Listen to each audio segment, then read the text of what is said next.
the MS Michigan Man 64 podcast. My name is Brian Wallace, and I am the MS Michigan Man 64.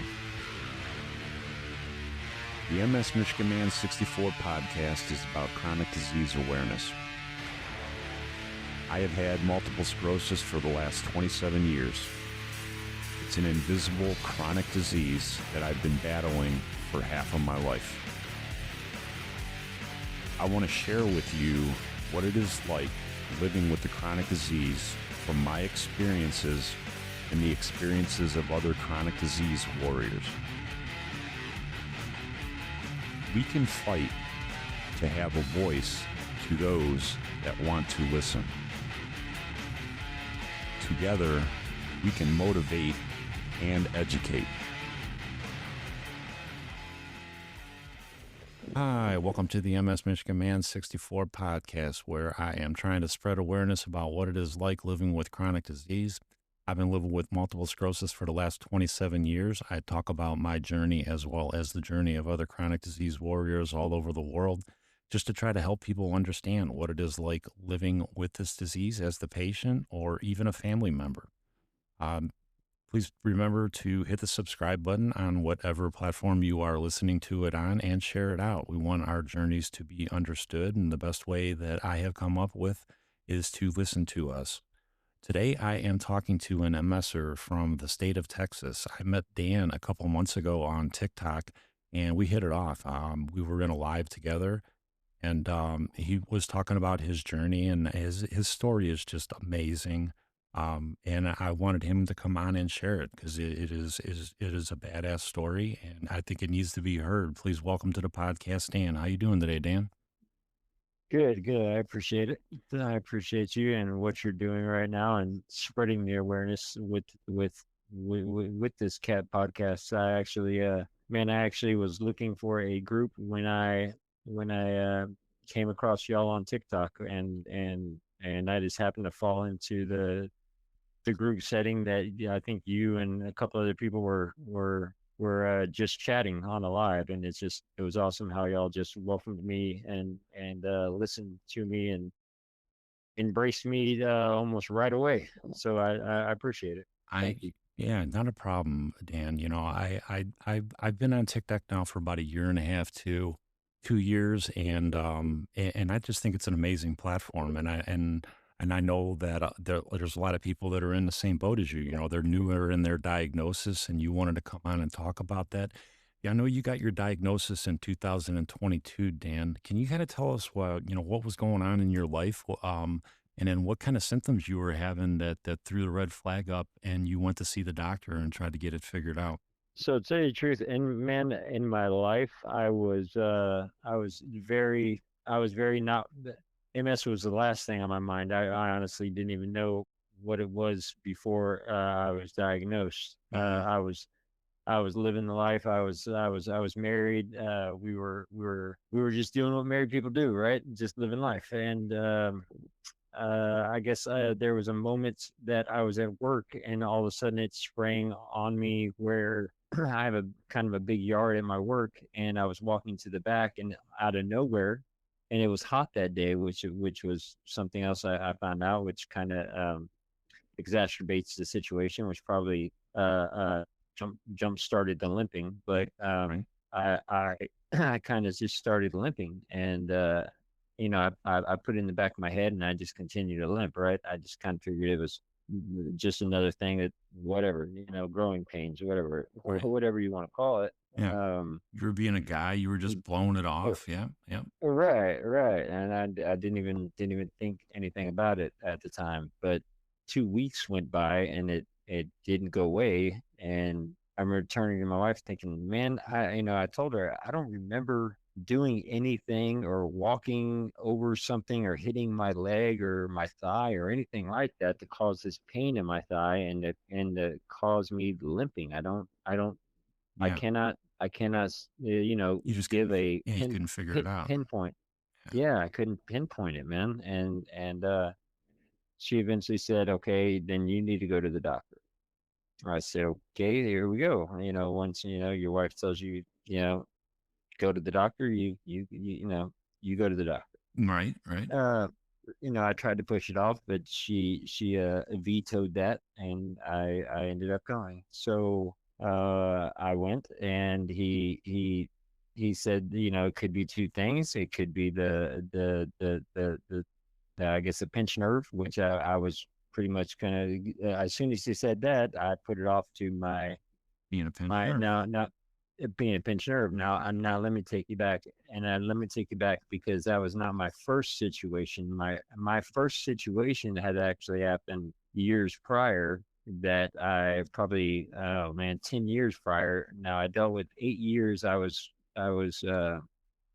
dealt with when working when I had my own company with my brother, Hmm. which was a trucking company. Hmm. That again, we were very Hard labor, not physical labor. right, yeah, not careful with our bodies, right? Right, And right. and we would move construction equipment around, and I would move 10 or 12 pieces of equipment around a day. So in and out of the truck and chaining down and moving heavy pieces of machinery around Right, sometimes, and right. I just put it off at a pinched nerve. Sure. Now that happened to my left hand, my left limb, and sometimes my left arm, and sometimes my left leg. Now and again I just put it off at a pinched nerve and put it in the back of my head. Yeah. Let's just put it in the back of the closet and not worry about it. Right, And something I was thinking in the back of my mind that I would deal with later on in life, right? I'll pay the price for it then. right. But I so when the limping started, and I went to the doctor, he said pinched nerve. I said, well, okay, this makes sense, right? You're agreeing with me, and I looked at my wife, said, oh, I told you so, right? Blah blah blah. Right, right. So he said, but I do want to do some blood work, and I want to go ahead and get you an MRI to check some things out. Now, this was a neurologist that we went to. I didn't even go to Primary care. uh yeah, I didn't go to a primary care doctor first, and they even asked me why did you come here? I said I don't know. My wife made the appointment. Okay. So we did the blood work, and we did the MRI, and he, a couple days later, he told me I need to come back to the office, and I said okay. So we went and we sat in his office, and he proceeded to tell me, well, the latter of the two choices that I gave you are looking like what it is, because finding Hmm. what they called, which I didn't know at the time, lesions in your brain, Right, right. in your neck, and your spine. Yeah. And he said, well, I mean, it's pretty Def- much Definitely MS. it definitely a mess. He wants to do one more test with the spinal tap situation, and just to clarify everything. But he was, but again, as soon as he said the MS diagnosis, everything he said after that, and I tried to describe it as a Charlie Brown teacher voice. Wah, wah, wah, wah. Yeah, Yep, yep, there's yep. exactly that's exactly what I heard. I didn't hear anything after he said, you have MS. It was wonk wonk wonk wonk situation. I'm glad my wife was there listening Yeah. to whatever else he had to say, because she informed me afterwards of some of the things he was saying. But during that time, I didn't. So Again, I was tuned out. So let Yeah. me ask you this, Dan, because I just recorded with a lady down in Virginia, and she got told that she had MS over the phone, and it was a phone call from her doctor's office, and they said, hey, your test came back in. By the way, you have MS. Make an appointment, and we'll get you on a DMT. That was how she Oh, was told. Can you imagine being told over the phone that? I mean, you were there with your wife, and you were sitting there hearing Charlie Brown voices, teacher voices after the words MS. Could you imagine being told that over the phone? that would be a horrible, horrible experience. I almost can't even believe that. That is some doctors, I know they have to deal with in the medical field, and I know it's something they deal with on a day-to-day basis. But somebody being told that is A is is, chronic is disease. life Yeah. Yeah. life changing, right? Life altering. Exactly. Exactly. And I hear these stories from all these people, and it doesn't matter whether it's in the United States or if it's over in Canada or in the UK, I hear it a lot that they're getting told that they have a chronic disease that's never going to go away over the phone. I think it's fucking bullshit. Oh man, that is It horrible. it definitely I definitely would love to see that change. I am a very big advocate of if there was you're getting a chronic disease diagnosis, you should have an automatic referral, if not a mental health professional with you at that appointment to talk you through it, about what it is you're getting diagnosed with, how you're going to have to manage it, the mental part of it. And that's not in place anywhere that I know of, and Mhm. I think it should be. That should be like a part of the diagnosis of a chronic disease, Yeah. in my opinion. Yep, I totally agree with you. Having some kind of counseling there, at least, somebody there to at least help you with the smack in the face that you're gonna get, right? Right. Jeez. I know. Yep. Yep. Yep. So after you got that initial shock of you had MS and you were hearing Charlie Brown, and your wife explained everything to you, and you started to wrap your head around it. I mean, how did you like come to understand the disease? Did you dive down the Google hole, or did you just start I talking to did. people? Okay. No, no. So I did the whole Google thing and tried to figure it out. And of course, a lot of times when you Google diseases or anything on there about your health, the worst comes up. So I was thinking the worst for a little bit. I was thinking, oh no, I'm gonna be in a wheelchair automatically, and my life is over type of situation. Right. Which is I found out, farthest from the truth. It varies from person to person and legion from legion and placement to placement of that legion. All right. Right. But I wasn't told that. I just had to find that out on my own at first. And again, this first doctor I went to, the neurologist, was I actually switched. He was a private neurologist at a private facility, and I wanted to, after the diagnosis, I kind of he said it was a little bit out of his realm, because when he told me about the lesions, he started counting how many lesions there were, Mm-hmm. and and at that time, I think he stopped at like 18 lesions in my brain. Four of them on my spine and three of them on my neck, which again I didn't know even what that meant, or how what he was counting. He just kind of pointed out spots that were lighting up like Christmas trees, here, here, here, here situation. Yeah. And And that had to stress you the hell out, just like you got a doctor, medical professional, and he's pointing out all these lesions. And I know some people are real interested in the lesion placement and all that. I mean, me personally, I don't even know my lesion count. If I haven't asked my neurologist my lesion count probably for 20 years, 22 years. I learned that lesson real quick in my diagnosis because it was like a stress to me. I'm like, oh my God, lesions. And how many do I have?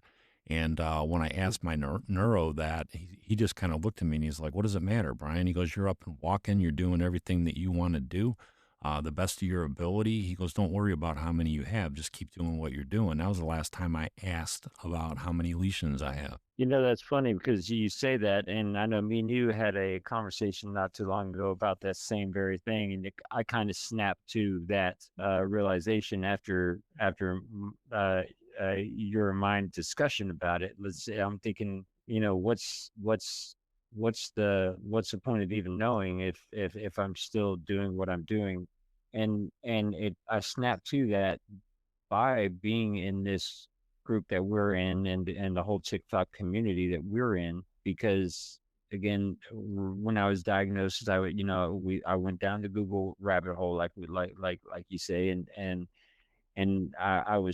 I tried to reach out actually to the MS Society of Houston. And at that time, I was getting, nah, I'm not going to say anyone there was giving me the runaround, but I was just getting a recording, and I was trying to find a support group or a group of MSers that I can discuss things with, or just to Yeah. It's to find a community of people to bounce off of, Right. and I didn't find anybody, so I kind of gave up on that Yeah, for a long time. and that's frustrating, isn't it, Dan? You know, I mean, you got the MS Society, and they're out there doing all that fundraising and collecting money and all that, and you got somebody that's a patient, and he's just trying to ask questions and trying to get shit figured out, and you're getting recordings. I mean, that's just got to be frustrating as hell to you. Yeah, yeah, it is, and I know there's a place down in the city I live in, and there's a small little building, but they're always closed, so I don't know, what exactly they do there, or not to put what they do Yeah, down or anything like that, but yeah, I I'm understand. sure they have their purpose, but I'm just not. It wasn't fulfilling what I needed at the time. I understand that. And I, and I mean, TikTok is really the first community that I found that where I've even spoken to somebody with MS. I've never even met or spoke or seen, at least that you knew and of, that you knew of. yeah, yeah, the knowledge of having of with anybody with MS. So this whole, and again, this whole TikTok community, I've been only a part of what, 2 months, and I've met people from all over the world with it, and again, they have been so welcoming and informative and ready to answer any questions about what's going on, or medicines that they're taking, or diagnosis, and all of it. Yeah, and just I mean it, and I think you came to learn real quick that you can get five different answers for the same question from five different MSers Right, because right. our MS is all different. I mean, Yeah, my experience on Copaxone for 15 years, and I had a great experience on Copaxone, isn't the same experience as another MSer had on Copaxone that crashed on it in 6 months. right. And I crashed on Avonex real quick, and there's other people that loved Avonex. It's just such a individual disease. You got to figure things out on your own, and it's great to bounce things off of people on that TikTok platform. I love TikTok. I think it's awesome for our community just to connect. Right. You get nine people up in a box on a live. You're talking to nine people, and nine of them have a chronic disease. It might not even be all MS, but it's just people that understand it, get it, and they want to be there for other people that are scared, and just help them through those moments, and it's just an awesome, awesome community. Yeah, I mean, one of the people we have talk to all the times. I mean, she's in Spain, and that's just that blows me away. Yeah. There's a bunch of people in the UK, Yep. and talking about medicines and different medicines. I mean, the first medicine that my doctor put me on was a medicine called Tecfidera. Now, with me, within that first year, it knocked out my teeth, took out a lot of my hair, and my fingernails and some of my toenails started loosening up, and I had to switch medicines real quick. And that was just me within that first year. But I've talked to a couple people on the same platform, the same groups that we talked to, that have been on Tecfidera for years, and Yeah. that swear by it, and they love it, Yep. and don't want to change anything. And that's one of the things that I've learned through the community on TikTok, that about, how you say it differs from person to person. So do the medicines, and so do the treatments and the outcomes of those different things. It varies from person to person, and how they react and how they deal with it. It's the same way about the lesion count, and how you stopped asking about it. It baffled me. I thought the more lesions you had, the worse off you would be. Mhm. Is why when that doctor was counting, I even asked him when he was counting. I said, I stopped him. I said, "Is that a lot?" He just kind of looked at me and laughed and said, "Yeah, that's a lot." Yep. And I'm like, "Oh crap, I'm going down. I'm going downhill." You know what Right. I mean? That's the end. And he said that my doctor just said that's a lot, and he just kind of laughed, snarkled at me. Okay, well, that's not good. But even now that I think the counts in my brain, 32 lesions or some 33, and I'm still walking and talking and functioning pretty much for the most part. And you're still Uh, you working. know, I mean, you're still working. yeah, yeah, You're working a full time job, man. I mean, that y- blows me away too. I mean, I did 20 years with this disease, and you're still knocking it out. I mean, we just fight. We just figure it out. It doesn't matter how many lesions you have. You're still doing what you're doing. Right. And there's some people that we talk to and that are almost bedridden, and they sat there and came, they told me they only have 5 lesions, and I'm like, well, what the hell is that? Are you Right. kidding me right now? That's when I found out, I did some research on that about the placement, and it's always about the placement Yeah. of that lesion, not how many you have, Yeah. and I just been fortunate enough, thank God, as of now, where they have been hitting and where my lesions are, they haven't gotten me yet to that point, Yeah. and I'm thankful for that. And that's all we can do, Dan, is thank God that, we're still standing and we're still talking. Right. Because we got MSers that lose their ability to talk, like the swab over in the UK. The guy can't talk to his little boy, and that tears me up knowing that this disease does shit like Yep. that. But so I always tell anybody that gets diagnosed with this disease, you got to use whatever you still can, as much as you can, for as long as you can, and enjoy it, because you never know when it's gonna go away. And don't worry about the count of the lesions. Just keep doing what you're doing. That's the most important thing, is you can still do whatever you still can. Right. Yep. Exactly. Exactly. I mean, that's all that, I mean, really, that's all we can do is just keep it, I say it all the time, and I know I've heard this on a movie a long time ago, but the alternative is unacceptable to me, right? I mean, I just, for a while there, I was in a dark place, when you first find out. I'm sure that 99% of people think it's a death sentence, and they go down a spiral, Bad, yeah. and I was one of those people, and I was not in a good headspace for a little bit after that, and Talk about you talk. come to. Let's talk about your family, Dan, because I know that's been a. I mean, you say that your headspace was all messed up. I mean, you have a lot of reason for your head to be messed up, not just the chronic disease. But just talk about your wife. I mean, this is your childhood sweetheart, your high school sweetheart that you married, and just talk about your support that that she was for you, and where you're at now. So my wife was my rock, right? She was strong when I wasn't, and hopefully she felt like I was strong when she wasn't. She just actually passed about uh, 2 months ago, a little over 2 months ago, and has been pretty That's a devastating, devastating. devastating. Right, I right. can't, I can't It's even come really up with the right words when I found that out, Dan. And I'm just sitting here going, I can't believe this guy's going through this shit. And this is another part that people don't understand, that just because we got diagnosed, life is still going on, and you got a spouse, and she's getting sick, and she's passing away in front of you, and that's another part of this mental game. And that's why I'm blown away that you're even sitting here recording with me, 2 months after your beautiful wife passes away. Can you talk about what happened with her?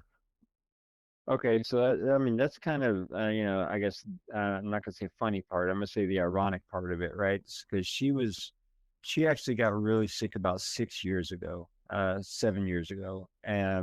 She was diagnosed with lupus a long time ago, and she was dealing with that, and she was dealing with it good, and nothing had ever happened except for one at one moment she was running a fever, and she went to the for a week, and we took her to the hospital because we couldn't get the fever down, and some things happened in the hospital where they ended up giving her some medicines that she probably shouldn't have taken, and that took out her kidneys, and she was on the so she's been on dialysis. She was on dialysis for that long a time, and so she was within what they considered, or what they labeled as a unidentified um, autoimmune disease, right? And that's kind of what they classify as MS, which is kind of so ironic that we both ended up with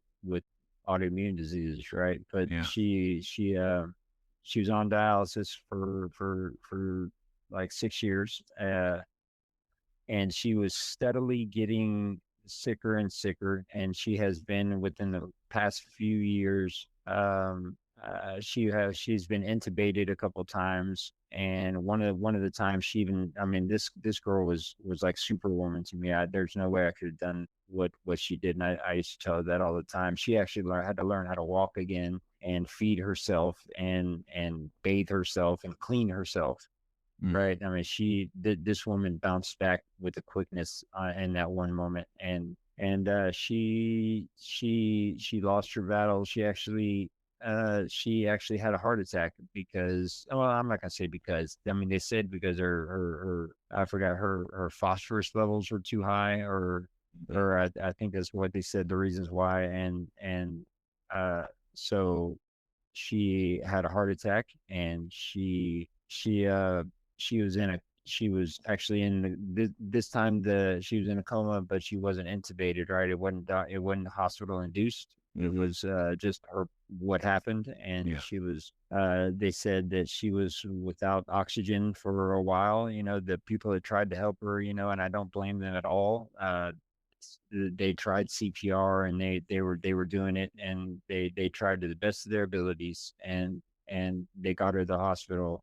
At least the ambulance came, and when I finally got to the house real fast from work, she was already on my living room floor, and they were doing the CPR, and they had shocked her twice here to get her heart starting it again. They took her to the hospital, and she was in the ER for 40 minutes, and they had to they had to revive her there 3 times. So she had passed a total of 5 times already, which we had talked about it before, and that was enough times, right? But she actually fought, and she stayed with us for Yeah. another 2 weeks. But we had a couple specialists come in, and they ran all the tests on her, and they weren't finding any brain function. Yeah. So that's one of the hardest life decisions that you have to make. But we talked about that before, that she never wanted to be in a vegetative state and kept with us. Yeah. She didn't want to live like that. And although I would have totally been up for taking care of this woman for however long it took, for life to run its course, she didn't. Yeah. She that wasn't her wish. That wasn't her wish in living. Right? She didn't think that was living a life. I understand that. And so we had a discussion. Her mother and her sister and me and my mom was actually included in it.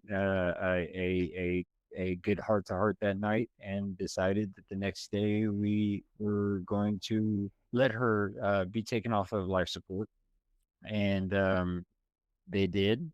And an unfortunate side effect of I'm not gonna say side effect. I'm just gonna say reality of it is that it's not like the movies when they take people off of life support. Yeah. You know, the hospitals don't put people down like dogs. It's not like they're gonna give you a shot and put you to sleep, right? Right. They're gonna let nature take its course. Right. Right. And she was with us for about a week uh, after, and I stayed with her in the hospital. I didn't want her to pass on her own, so I stayed with her. And on July 23rd, at about 5:04 p.m., she took her last breath. And one of the only I guess conclusions, or the only reasons I can even contemplate it in my head, not being okay, but come to terms with it, is that she's not in pain anymore, because this woman fought for so long and was in pain every minute of her life. Yeah. But she was still the light. Whenever she walked into the room, people smiled, people loved this girl, and she always seemed happy, man. And it blows me away with what she did with herself, and how she conducted herself around people and public. And She sounds like she was all oh she sounds like an amazing lady, Dan, and I am so sorry that you have had to go through that. Especially with this with our chronic disease, buddy. I that's just I mean it's devastating, man. I just can't believe that you're 2 months out from your wife passing away. You're sitting here talking to me about it.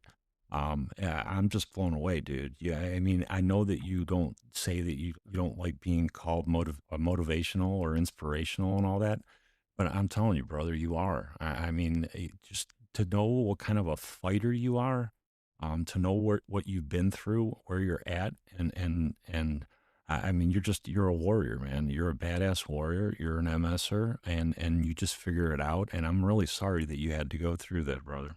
I appreciate those words, man. And yeah, but like a lot of us with the elements that we have, I'll say it again. I think we fake it with the best of them. We know we put the smiles on, when people want to see them, and behind closed doors at night, we get in our heads, and we deal with our pain, how we can deal with it, and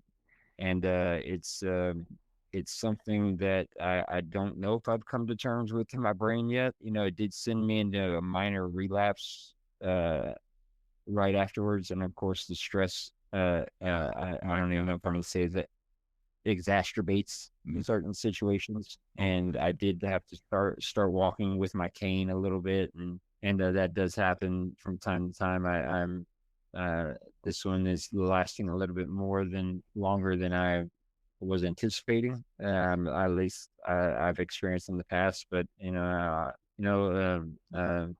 we shall overcome type situation, right? One way or the other, it's going to happen. So so let me I let, can't just stop and let me ask you this, Dan. Where do you find oh, your strength? Where do you find your motivation now with your wife just passing 2 months ago to keep on fighting and to keep on going? I mean, you were fighting for your wife with your wife before, and now you're on your own. And what's your motivation now? oh man, that is a very great question. Man, I'm not sure. Just the life.